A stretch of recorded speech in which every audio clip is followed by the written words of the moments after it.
Hello friends, welcome to my YouTube channel. आज हम भारत में जनसंख्या वितरण, घनत्व और वृद्धि के बारे में बात करेंगे। तो भारत में जनसंख्या घनत्व, वितरण और वृद्धि की क्या प्रवृत्ति है उसको जानने का आज हम प्रयास करेंगे। Population distribution density and growth in India. तो पहले हम जानते हैं कि जनसंख्या क्या होती है। तो एक किसी निश्चित समय अवधि में एक क्षेत्र विशेष में निवासित मनुष्यों का समूह जनसंख्या कहलाता है। और किसी प्रदेश में पाए जाने वाले जितने भी संसाधन हैं, उन संसाधनों का उपभोग उस प्रदेश में निवासित जनसंख्या के लिए ही किया जाता है। और उस प्रदेश के विकास का आधार भी जनसंख्या ही होती है। यानी जनसंख्या की क्षमता और उसकी दृढ़ इच्छा शक्ति ही किसी प्रदेश के विकास का आधार बनती है। जनसंख्या की दृष्टि से अगर देखें तो भारत जनसंख्यात्मक दृष्टि से विश्व का प्राचीनतम बसा हुआ देश है। यानी भारत में जनसंख्या का बसाव जो है वो ईसा से भी 5000 वर्ष प्राचीन है। अब बात करते हैं जनसंख्या वितरण का अर्थ। जनसंख्या वितरण से तात्पर्य जनसंख्या बसाव के क्षेत्रीय प्रारूप से है। जनसंख्या वितरण के आंकड़े सामान्यतः हमें प्रशासकीय आधार पर उपलब्ध होते हैं और जनसंख्या वितरण प्रारूप में रेखीय यानी लाइनर, विकर्ण केंद्रक यानी न्यूक्लिएटेड और जमघट एग्लोमेरेटेड के रूप में जनसंख्या वितरण हो सकता है। भारत में जनसंख्या वितरण जो है वो अगर उसके बारे में बात करें तो एक निश्चित समय अंतराल में जनसंख्या की आधिकारिक गणना जो है वो क्या कहलाती है, जनगणना कहलाती है। और भारतीय संविधान की धारा 246 के अनुसार देश की जनगणना कराने का दायित्व संघीय सरकार का है। और ये संविधान की 7वीं अनुसूची में क्रम संख्या 69 पर अंकित भी है। जनगणना संगठन जो है वो केंद्रीय गृह मंत्रालय के अधीन कार्य करता है, जिसका प्रधान अधिकारी यानी जनगणना आयुक्त भारत का महापंजीयक होता है। जनगणना आयुक्त देश भर में जनगणना कार्यों को निर्देशित करता है और जनगणना आंकड़ों को जारी करता है। भारत में प्रति 10 वर्ष बाद जनगणना आयोजित की जाती है। 2011 में जो जनगणना की गई थी वो देश की 15वीं जनगणना थी और स्वतंत्र भारत की वो 7वीं जनगणना थी। 2011 की जनगणना के अनुसार यदि हम देखें तो देश की कुल जनसंख्या 1,27,08,54,977 व्यक्ति हैं। और जनसंख्या की दृष्टि से विश्व में चीन के बाद भारत का दूसरा स्थान है। देश का कुल क्षेत्रफल 32,87,469 वर्ग किलोमीटर है, जो कि विश्व के कुल क्षेत्रफल का 2.4% है। और विश्व के इस 2.4% क्षेत्रफल पर विश्व की 17.5% आबादी निवास करती है। भारत में यदि जनसंख्या वितरण को यदि हम देखें तो भारत में जनसंख्या वितरण के कुछ विशेष लक्षण हमें दिखाई देते हैं, जैसे कि जनसंख्या का विशाल आकार, प्रजातीय बहुलता, ग्रामीण जनसंख्या का आधिक्य, असमान जनसंख्या का स्थानिक वितरण। ये हमारे जनसंख्या के कुछ विशेष लक्षण हैं। कृषि प्रधान अर्थव्यवस्था के कारण भारत में जनसंख्या वितरण को प्रभावित करने वाला सबसे प्रमुख कारक है उपजाऊ कृषि भूमि की उपलब्धता। यही कारण है कि उत्तर प्रदेश, बिहार, पश्चिमी बंगाल जैसे राज्य जन बाहुल्य के क्षेत्र हैं और इसके विपरीत पश्चिमी राजस्थान, हिमालय, ये सब जो है हिमालय पर्वतीय राज्य, ये विरल जनसंख्या के क्षेत्रों में शामिल है। भारत में जनसंख्या का स्थानिक वितरण जो है वो अत्यधिक असमान है। 2011 की जनगणना के अनुसार यदि हम भारतीय राज्यों पर नजर डालें तो हम ये पाते हैं कि उत्तर प्रदेश जनसंख्या की दृष्टि से देश का प्रथम राज्य है, महाराष्ट्र का स्थान दूसरा है, बिहार का तीसरा और पश्चिम बंगाल का स्थान चौथा है। अगर हम सबसे कम जनसंख्या वाले राज्यों की बात करें तो उनमें नागालैंड 24वें स्थान पर, गोवा 25वें स्थान पर, अरुणाचल प्रदेश 26वें स्थान पर और मिजोरम 27वें स्थान पर है। और केंद्र शासित प्रदेशों की यदि हम बात करें तो केंद्र शासित प्रदेशों में दिल्ली पहले स्थान पर है जनसंख्या की दृष्टि से और दादर और नगर हवेली 5वें स्थान पर है। फिर इसके बाद यदि हम आगे बात करें जनसंख्या, भारत की जनसंख्या के बारे में, तो जनसंख्या का जो भारत का बसाव है या जनसंख्या का जो वितरण है, उस वितरण को यदि हम देखें तो उस वितरण के हिसाब से देश की जनसंख्या के कुछ प्रमुख क्षेत्रीय असमानताएं, लक्षण जो है वो हमें दिखाई देते हैं। यानी स्थानिक वितरण के क्षेत्रीय असमानता के कुछ लक्षण हमें दिखाई देते हैं। वो कौन कौन से हैं? पहला है कि देश की लगभग आधी आबादी जो है यानी 48.91% जनसंख्या केवल 5 राज्यों उत्तर प्रदेश, महाराष्ट्र, बिहार और पश्चिमी बंगाल और आंध्र प्रदेश में निवास करती है। शेष जो आधी आबादी बच गई वो अन्य 24 राज्यों और 7 केंद्र शासित प्रदेशों में निवास करती है। दूसरी ओर जो हिमालयी राज्य है सिक्किम, उसमें मात्र 0.05% और लक्षद्वीप में 0.01% जनसंख्या ही निवास करती है। राजस्थान जो कि क्षेत्रफल की दृष्टि से देश का सबसे बड़ा राज्य है, वहाँ देश की मात्र 5.6% आबादी ही रहती है। जनसंख्या दूसरा है, जनसंख्या का वितरण में असमानता का जो हमारे प्रमुख कारण है वो है उपजाऊ कृषि भूमि की उपलब्धता। यानी जहाँ पर उपजाऊ कृषि भूमि पर्याप्त मात्रा में उपलब्ध है वहाँ जनसंख्या का बसाव भी ज़्यादा है, और जहाँ उपजाऊ कृषि भूमि की कमी है वहाँ जनसंख्या का बसाव कम है। उच्चावचीय दृष्टिकोण से यदि हम देखें तो गंगा का मैदान भारत में सबसे अधिक जनसंख्या वाला क्षेत्र है, और दूसरी ओर हिमालय पर्वतीय राज्य और पश्चिमी थार मरुस्थल का जो क्षेत्र है वो अल्प जनसंख्या बसाव के क्षेत्र है। प्रायद्वीपीय भारत के पठारी राज्य जो है वो मध्यम जनसंख्या क्षेत्रों में शामिल किए जाते हैं। भारत में जनसंख्या वितरण की स्थानिक जो भिन्नता है ये देश के लंबे ऐतिहासिक विकास क्रम का भी परिणाम है। यानी भारत जो है वो प्राचीन बसा हुआ देश है, और प्राचीन काल में भारत में जो क्षेत्र सघन बसे हुए क्षेत्र थे आज भी वही क्षेत्र सघन बसे हुए क्षेत्र हैं। यदि हम जनसंख्या बसाव की दृष्टि से देखें तो भारत को हम 3 प्रमुख जनसमूहों में विभक्त कर सकते हैं। कौन कौन से हैं? पहला, जन बाहुल्य क्षेत्र, इसके अंतर्गत गंगा मैदान, यमुना मैदान, पंजाब हरियाणा मैदान, पूर्वी और पश्चिमी तटीय मैदान, कृष्णा गोदावरी कावेरी महानदी डेल्टा, गंगा का डेल्टा, छोटा नागपुर पठार, ये वो क्षेत्र हैं जो कि सघन बसे हुए क्षेत्र हैं। यहाँ सघन जनसंख्या का कारण जो है उसमें कृषि भूमि की उपलब्धता, उपजाऊ मृदा, परिवहन सुविधा और खनिजों की उपलब्धता है। तो इन वजहों से इन क्षेत्रों में, यानी जैसे छोटा नागपुर पठार है, यहाँ खनिजों की उपलब्धता की वजह से सघन जनसंख्या मिलती है। बाकी नदी घाटियों और नदी डेल्टाओं में कृषि भूमि की उपलब्धता और उपजाऊ मिट्टी की वजह से जनसंख्या का बसाव ज़्यादा है। दूसरे हैं अल्प जनसंख्या के क्षेत्र। तो अल्प जनसंख्या के क्षेत्रों में हिमालय पर्वतीय प्रदेश, पश्चिमी थार मरुस्थल, तमिलनाडु कर्नाटक के वृष्टि छाया क्षेत्र, अंतर्राष्ट्रीय सीमा से लगे हुए जो क्षेत्र हैं वो अल्प जनसंख्या क्षेत्र हैं। इन क्षेत्रों में जनसंख्या के अल्प बसे होने का कारण जो है उनमें जलवायु की प्रतिकूलता और धरातल की प्रतिकूलता प्रमुख है। फिर तीसरे होते हैं मध्यम जनसंख्या के क्षेत्र। ये जनबहुल क्षेत्र और अल्प जनसंख्या क्षेत्रों के मध्य भागों में, यानी उनके मध्य मौजूद है। यानी हम यदि देखें तो पूर्वी और पश्चिमी तटीय मैदानों के अतिरिक्त जो संपूर्ण प्रायद्वीपीय पठार है वो मध्यम जनसंख्या के क्षेत्रों में ही शामिल किए जाते हैं। फिर नेक्स्ट है घनत्व के अनुसार भारत में जनसंख्या वितरण। घनत्व क्या होता है? प्रति वर्ग किलोमीटर भूमि पर जनसंख्या के भार को जनसंख्या घनत्व कहते हैं, या जनसंख्या की संख्या को जनसंख्या घनत्व कहते हैं। यानी जनसंख्या घनत्व मानव भूमि अनुपात को बताता है।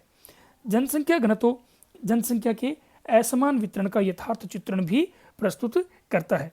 यदि हम 2011 की जनगणना की बात करें तो 2011 की जनगणना में भारत का जनसंख्या घनत्व 384 व्यक्ति प्रति वर्ग किलोमीटर था, और यदि और 2001 में देखें तो 324 व्यक्ति प्रति वर्ग किलोमीटर था। यानी इस दौरान 58 व्यक्ति प्रति वर्ग किलोमीटर का अंतर पड़ा है। जनसंख्या घनत्व की दृष्टि से भारत विश्व में तीसरे स्थान पर है। पहले स्थान पर बांग्लादेश और दूसरे स्थान पर जापान है। भारत में भौगोलिक विविधता के कारण भी जनसंख्या घनत्व में विविधता दिखाई देती है।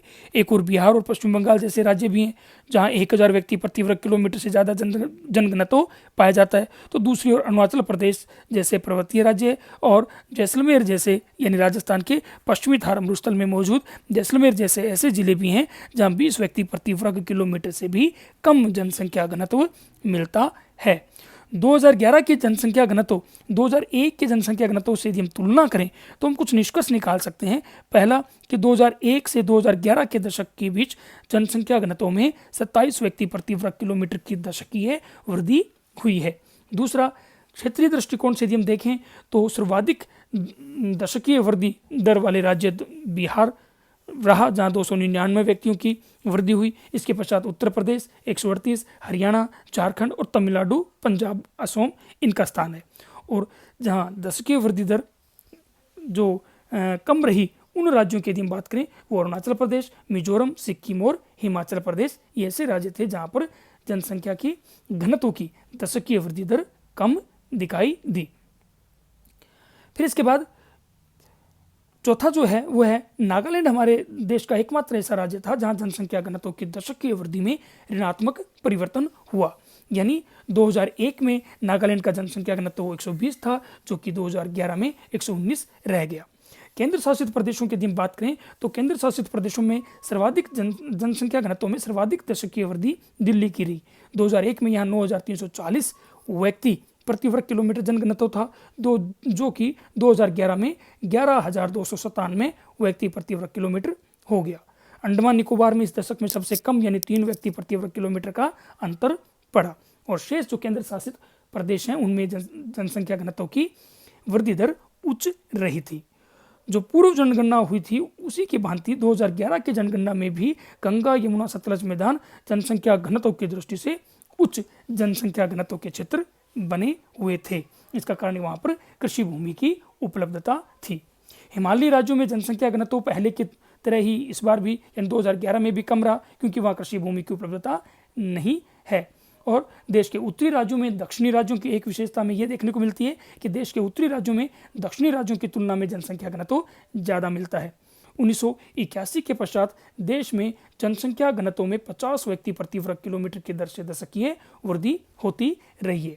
अगली विशेषता ये रही कि पिछले 100 वर्षों में देश की जनसंख्या घनत्व में लगभग 5 गुना वृद्धि हो चुकी है, और देश के 10 राज्य और 6 केंद्र शासित प्रदेश ऐसे हैं जहां पर जनसंख्या घनत्व देश के सामान्य घनत्व 384 से अधिक रहा था, और जबकि 18 राज्य और एक मात्र केंद्र शासित प्रदेश यानी अंडमान निकोबार ऐसे क्षेत्र हैं जहां जनसंख्या घनत्व देश के सामान्य घनत्व से कम रहा था। 12वीं विशेषता ये रही कि देश में सर्वाधिक जनसंख्या घनत्व उत्तरी पूर्वी दिल्ली का रहा, जहाँ 37,346 व्यक्ति प्रति वर्ग किलोमीटर जनसंख्या घनत्व था। इसके पश्चात चेन्नई का स्थान रहा था। और देश में न्यूनतम जनसंख्या घनत्व 1 व्यक्ति प्रति वर्ग किलोमीटर अरुणाचल प्रदेश के दिबांग जिले का रहा, और 2 व्यक्ति प्रति वर्ग किलोमीटर जम्मू कश्मीर के संबा जिले का रहा था। ये टेबल जो है विभिन्न राज्यों की जनसंख्या घनत्व और विभिन्न केंद्र शासित प्रदेशों की जनसंख्या घनत्व को बता रही है कि बिहार में सबसे ज़्यादा जनसंख्या घनत्व 1106 और सबसे कम जनसंख्या घनत्व अरुणाचल प्रदेश में 17 व्यक्ति प्रति वर्ग किलोमीटर रहा। और इसी प्रकार से केंद्र शासित प्रदेशों में दिल्ली में सबसे ज़्यादा और अंडमान निकोबार में सबसे कम जनसंख्या घनत्व रहा था। अब जनसंख्या घनत्व की दृष्टि से हम भारत को 4 प्रमुख भागों में बांट सकते हैं। पहला है उच्च जनघनत्व के प्रदेश। तो उच्च जनघनत्व वाले प्रदेशों में खास करके इसमें गंगा, ब्रह्मपुत्र और सतलुज यमुना के मैदान शामिल किए जाते हैं, जिनमें कि बिहार, पश्चिम बंगाल, उत्तर प्रदेश, पंजाब, हरियाणा ये मैदानी राज्य शामिल है जहां पर की जनसंख्या घनत्व ज़्यादा मिलता है, यानी 500 व्यक्ति प्रति वर्ग किलोमीटर से भी अधिक जनसंख्या घनत्व यहाँ पर पाया जाता है। इसका कारण यहाँ उपजाऊ कृषि भूमि का मिलना है, परिवहन सुविधाओं का पर्याप्त विकास होना है, तो उस वजह से जनसंख्या के पोषण की क्षमता भी यहाँ पर ज़्यादा मिलती है। नेक्स्ट दूसरा जो क्षेत्र है जनसंख्या घनत्व की दृष्टि से वो है मध्यम जनघनत्व प्रदेश। वे राज्य और क्षेत्र जहाँ पर जनसंख्या घनत्व 251 से 500 व्यक्ति प्रति वर्ग किलोमीटर के बीच है। इसमें असम और अधिकांश प्रायद्वीपीय भारत जो है वो इसी में ही शामिल है। यहाँ पर जनसंख्या के पोषण का जो आधार है वो मध्यम प्रकार का है। तीसरा है न्यून जनघनत्व क्षेत्र। वे राज्य या क्षेत्र जहाँ पर जनघनत्व 101 से 250 व्यक्ति प्रति वर्ग किलोमीटर के बीच है। और अति न्यून चौथा है अति न्यून जनघनत्व क्षेत्र। वे क्षेत्र जहाँ पर कि जनघनत्व 100 व्यक्ति प्रति वर्ग किलोमीटर से भी कम है। तो ये जो न्यून जनसंख्या घनत्व और अति न्यून जनसंख्या घनत्व वाले क्षेत्र हैं, यहाँ पर जनसंख्या घनत्व की कमी के प्रमुख कारणों में कि ये या तो पहाड़ी या पठारी धरातल वाले क्षेत्र हैं, या यहाँ पर कृषि भूमि उपलब्ध नहीं है, या फिर मरुस्थलीय या अन्य अनुपजाऊ मृदा मौजूद है, या यहाँ पर वर्षा और जल संसाधनों का अभाव है, या यहाँ पर जलवायु की प्रतिकूलता मिलती है, या फिर खनिजों का अभाव पाया जाता है। तो इन सब कारणों से मिलाकर इन क्षेत्रों में जनसंख्या घनत्व कम है। चलिए अब हम बात करते हैं तीसरे टॉपिक पर, भारत में जनसंख्या वृद्धि के बारे में। तो जनसंख्या वृद्धि का अर्थ होता है किसी विशेष समय अंतराल में किसी क्षेत्र या स्थान की जनसंख्या में होने वाला परिवर्तन। अब ये परिवर्तन जो है वो ऋणात्मक भी हो सकता है और धनात्मक भी हो सकता है। तो ये जनसंख्या के परिवर्तन को प्रदर्शित करते हैं। और जनसंख्या परिवर्तन में 3 प्रक्रियाएं शामिल की जाती हैं, एक जन्म दर, दूसरा मृत्यु दर और तीसरा जनसंख्या प्रवास। जन्म दर और मृत्यु दर का जो अंतर है वो जनसंख्या की प्राकृतिक वृद्धि कहलाता है। और जनसंख्या वृद्धि का अध्ययन कुल जनसंख्या में होने वाले प्रतिवर्ष परिवर्तन के रूप में किया जाता है, इसको प्रतिशत के रूप में हम प्रदर्शित करते हैं। जैसे कि 2001 से 2011 के मध्य भारत की जनसंख्या में 1.64% की दर से वार्षिक वृद्धि हुई थी। भारत का जनांकीय इतिहास जो है वो अत्यधिक परिवर्तनशील रहा है। पिछले 20 शताब्दी का काल देश जो अगर देखें तो वो 20वीं शताब्दी जो है वो देश की जनसंख्या की दृष्टि से महत्वपूर्ण रहा था। 20वीं सदी के में देश की जनसंख्या काल को 20वीं सदी का जो 20वीं सदी का जो टाइम पीरियड था, उस टाइम पीरियड में टाइम पीरियड को 4 भागों में विभक्त कर सकते हैं। पहला, स्थायी जनसंख्या का काल 1901 से 1921 के बीच में। दूसरा, मंद गति से अनवरत जनसंख्या परिवर्तन का काल 1921 से 1951 के मध्य। तीसरा, विस्फोटक जनसंख्या वृद्धि का काल 1951 से 1981 तक का। और चौथा था जनसंख्या वृद्धि में ह्रास का प्रारंभिक काल 1981 के पश्चात का काल। तो 1981 के पश्चात भारत की जनसंख्या वृद्धि दर में प्रभावी कमी हमें दिखाई देती है। 1911 और 1921 के दशक में देश की जनसंख्या में ऋणात्मक वृद्धि दिखाई दी थी। इसका कारण अकाल और महामारियां रही थी। 1921 के पश्चात देश की जनसंख्या में वृद्धि का जो दौर शुरू हुआ था वो आज भी विद्यमान है। हालांकि ये बात सही है कि जनसंख्या वृद्धि दर में कुछ कमी आ गई है। तो इस वजह से हम 1921 के वर्ष को देश की जनसंख्या के इतिहास में महान विभाजक वर्ष कहते हैं। देश की जनसंख्या में सर्वाधिक दशकीय वृद्धि जो थी वो 1961 से 1971 के दशक के बीच हुई थी। और 2001 से 2011 के बीच में जो दशकीय वृद्धि दर रही थी वो 17.64% रही थी और वार्षिक वृद्धि दर 1.64% थी। तो यदि हम 2001 और 11 के दशक की जनसंख्या वृद्धि दर की तुलना करें तो कुछ निष्कर्ष निकलते हैं कि देश में मृत्यु दर जो है वो अति निम्न स्तर पर पहुंचकर लगभग स्थिर हो चुकी है। और देश में दूसरा निष्कर्ष ये कि देश में जन्म दर जो है उसमें गिरावट आई है, तेजी से गिरावट आई है और ये आगामी समय में भी बनी रहेगी। और तीसरा ये है कि देश जनसंख्या वृद्धि की दृष्टि से जनसांख्यिकी संक्रमण की तीसरी अवस्था के प्रथम चरण में प्रवेश कर चुका है। ये जो टेबल हैं, ये टेबल हमें भारत में जनसंख्या वृद्धि को बताती है। 1901 और 2011 की जनसंख्या वृद्धि और उसमें आपस में तुलना को ये बताती है। और भारत में दूसरी टेबल भारत में राज्यवार जनसंख्या वृद्धि को बताती है। तो इसमें मेघालय में सबसे ज़्यादा जनसंख्या वृद्धि दर रही और सबसे कम जनसंख्या वृद्धि दर माइनस में नागालैंड में रही -0.47%। अब जनसंख्या वृद्धि की दृष्टि से यदि हम केंद्र शासित प्रदेशों का क्रम देखें तो दादरा और नगर हवेली में सबसे ज़्यादा जनसंख्या वृद्धि दर रही और लक्षद्वीप में सबसे कम जनसंख्या वृद्धि दर रही थी। अब बात करते हैं जनसंख्या वृद्धि से कुछ हमारे इस जनसंख्या वृद्धि दर से कुछ जो है प्रमुख निष्कर्ष निकलते हैं। वो कौन कौन से हैं कि देश के 14 राज्यों में जनसंख्या 14 राज्यों में जनसंख्या और 4 केंद्र शासित प्रदेशों में जनसंख्या की जो दशकीय वृद्धि दर है वो सामान्य देश की सामान्य वृद्धि दर से ज़्यादा रही थी। ईएजी जो राज्य हैं उनमें जनसंख्या वृद्धि दर नॉन ईएजी राज्यों से ज़्यादा रही। देश में सर्वाधिक जनसंख्या वृद्धि दर वाला राज्य मेघालय और न्यूनतम वाला नागालैंड रहा था। देश में जनसंख्या वृद्धि और साक्षरता में घनिष्ठ संबंध दिखाई देता है, यानी जहाँ पर साक्षरता ज़्यादा है वहाँ जनसंख्या वृद्धि दर भी कम है और जहाँ साक्षरता कम है वहाँ जनसंख्या वृद्धि दर भी ज़्यादा है। भारत में पांचवा जो विशेषता है वो ये, भारत में जनसंख्या वृद्धि दर का धार्मिक पहलू भी नज़र आता है। जम्मू कश्मीर और असम जैसे मुस्लिम बहुल राज्य जो हैं वहाँ पर साक्षरता दर भी न्यून थी तो जनसंख्या वृद्धि दर भी ज़्यादा रही। जबकि उत्तरी पूर्वी भारत और गोवा में ईसाई बहुल जहाँ साक्षरता दर भी उच्च थी और जनसंख्या वृद्धि दर भी न्यून रही थी। छठी विशेषता ये कि उत्तर भारत में सर्वाधिक जनसंख्या वृद्धि दर वाला राज्य बिहार रहा। इसके पश्चात जम्मू कश्मीर, राजस्थान और उत्तर प्रदेश का स्थान रहा और न्यूनतम जनसंख्या वृद्धि दर वाला राज्य था हिमाचल प्रदेश। इसके बाद पंजाब का स्थान था। मध्य भारत में सर्वाधिक जनसंख्या वृद्धि दर वाला राज्य मध्य प्रदेश रहा, जबकि न्यूनतम वृद्धि दर वाला राज्य गोवा था। पूर्वी भारत में सर्वाधिक वृद्धि दर छत्तीसगढ़ राज्य में और सबसे कम झारखंड में पश्चिम बंगाल में रही।